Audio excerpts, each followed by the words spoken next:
All right, top billing New York Giants fans, I really did not want to do anything on this Arizona Cardinals loss, so I thought I would spin it forward and talk about the draft and how I feel like New York is building something special.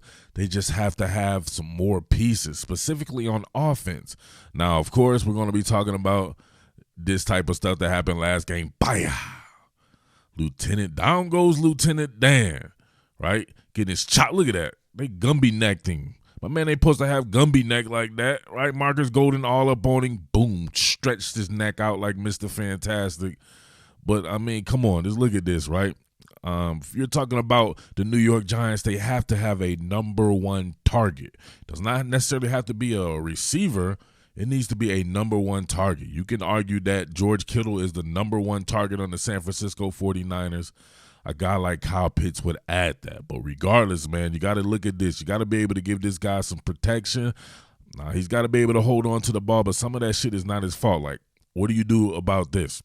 This needed to have been some type of slide protection to account for Marcus Golden, especially if you're sending Evan Ingram out into the formation there. So you got Golden rushing on the side here. He's turned completely loose, but you got a couple of doubles at the point of attack. Look at that. 2 doubles at the point of attack here.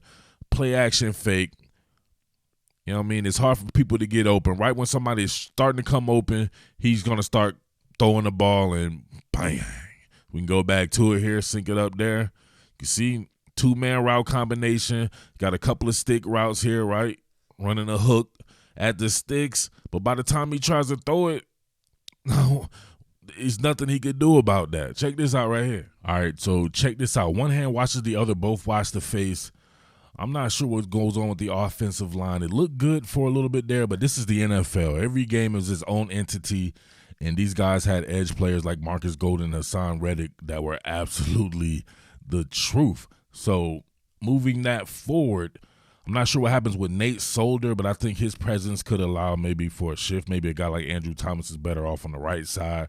Maybe you can move a Matt Pert inside. Just different combinations like that. Or maybe you need to go back to the well again with an offensive lineman in the draft or via free agency or whatever like that. But one hand watches the other, both watch the face. This is a sack. I know you guys want to blame Lieutenant Dan, but where does he go with this? Really? Nobody open. Tries to flush, get rid of the ball, really nothing doing. Go back to it so you guys can't say that I'm making up shit. Look, I love Lieutenant Dan. I know he has to play better, but I think he has a ton of talent, man. A hell of an athlete, strong arm, accurate cat, can think the game through. But where is he going to go right here? The guy that he could possibly go to with his outbreaking route, he needs to uncover to be able to get it to him because it wasn't in a rhythm and timing aspect. He doesn't have enough time. It's not necessarily on him. So some of these things are definitely on him. Some of these things are not. How you going to do anything with that, right? That's a complete pocket collapse. Unable to pick up a stunt. They blow through Deion Lewis' little ass. He must be out on his feet. He doesn't even move. He's out on his feet. Somnambulism. And then everybody crash in the pocket. Jones has to hold on to the ball, but these are the breaks. But you know what? Getting him a number one receiver or a number one target, I'm going to go over a few guys, but this is the first guy I want to go over, man. Kyle Pitts from the University of Florida. This dude is something otherworldly. What more can I say? Top Billin. All right, so I'm going to double up coverage here because I may have to use this multiple times.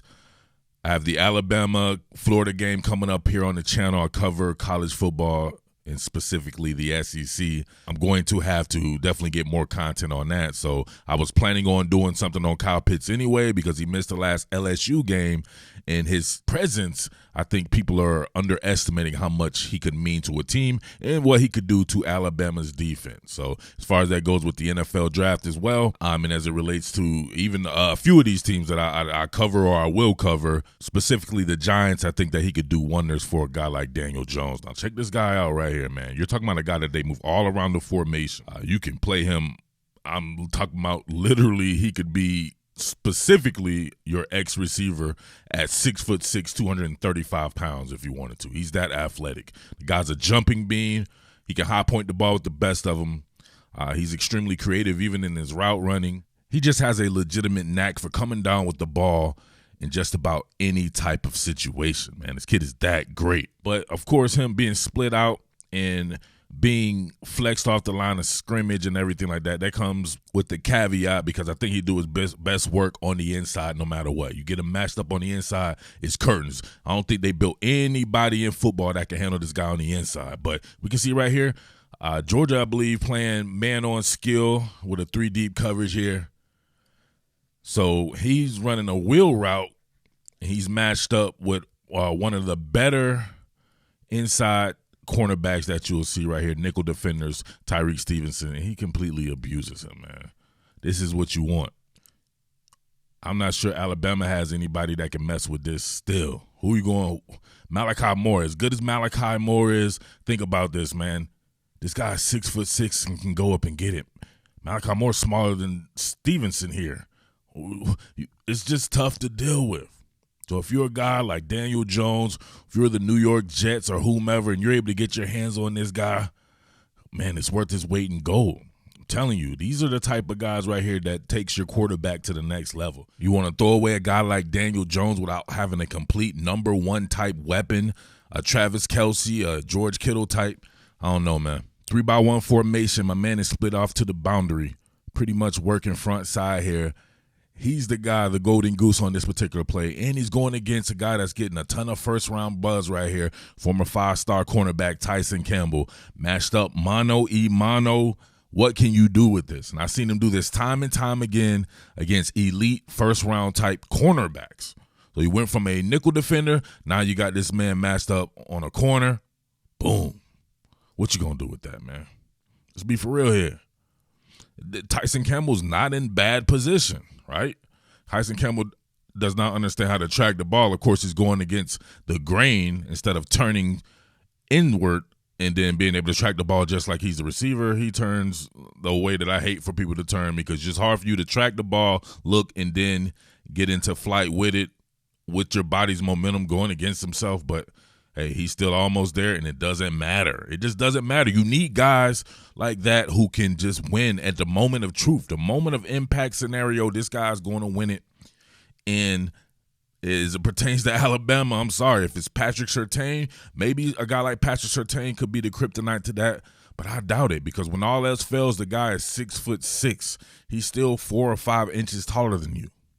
And he still weighs more than you. He still outweighs you by 30-something pounds. This guy is a dynamic weapon of the utmost proportions. All right, you want to be cute, leave your overhang defender, let him fall off against your nickel defender here or your safety, actually.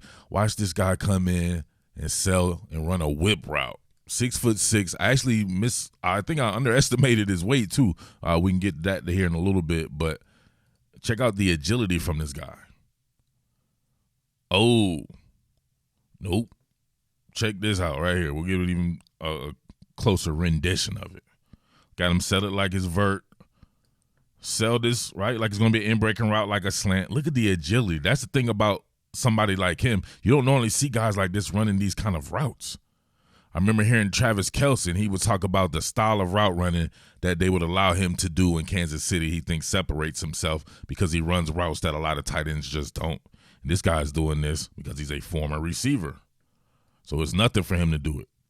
So the impression, just look at the ability to bog down, transition, explode out of space. Come on.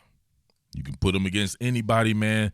If he's healthy and he's being targeted, he's just going to be a handful. I'm not saying that Alabama can't be his kryptonite, but at the very least, man, I got to see it. I just don't think anybody can stop him. But, of course, him alone won't win a game. However, he definitely won't help you lose the game. He's that damn good. All right, back outside. This time going against J.C. Horn, one of the top 2 or 3 corners in the draft. It don't matter. Look at Kyle Pitts. Rhythm step, explode on him, give him half a man, come back. Look at him work back to the ball.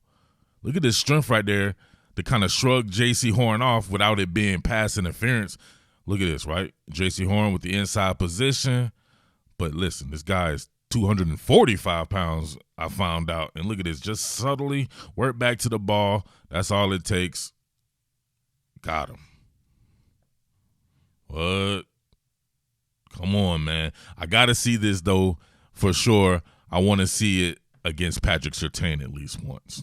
So a guy like Daniel Jones being able to do this, right? Especially if they match personnel out here and they have to bring a linebacker or a safety out here. Check this guy out. Look at him move in space here. Look at the rhythm step. What tight end is doing this? Exploding off the ball right here. And look at him get him half a man, right? You don't want to stay squared up like that. You want to do just like you're running an arc, like you're an edge rusher. Give him half a man, not much surface area. That's why he has the hold right here, technically. Holding the jersey right there, shrugs that off, starts tracking. The rest is academic from there. This is your top 25 pick cornerback. Let's go. That's 2 first-round corners, right? All right, back up top here, working to the boundary. So not just talking about going vertically, getting it over people, or running some type of back shoulder fade, in-breaking route right here. Easy. Look at that. Who's doing that at that size?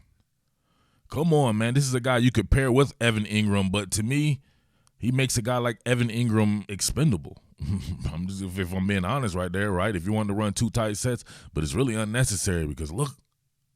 Oh, my God. That is nasty, bro.